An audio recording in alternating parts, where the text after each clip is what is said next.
ఇప్పుడే అక్కకి ఫోన్ చేసి చెప్దామా? వద్దు కేదార్, కన్ఫర్మ్ చేసుకోకుండా వదినకు చెప్పడం అంత మంచిది కాదు. అసలే వదిన వాళ్ళిద్దరి మీద చాలా కోపంగా ఉన్నారు. నిషి వాళ్ళే నగలు తీసుకున్నారని మన అనుమానం మాత్రమే. నిజమని నిరూపణ అయ్యే వరకు వదినకి చెప్పకూడదు.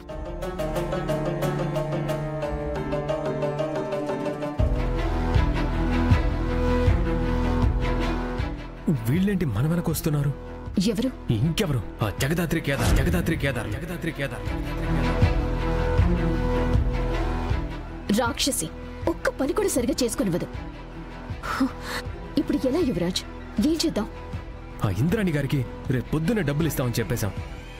అగ్రిమెంట్ రెడీ చేస్తున్నారు. ఇప్పుడు మనం వెనక్కి తగ్గితే మన మీదున్న నమ్మకం అంతా పోతుంది. ఇప్పుడు వెనక్కి తగ్గకుంటే ఇంట్లో నిజం తెలిసిపోతుంది కదా యువరాజ్.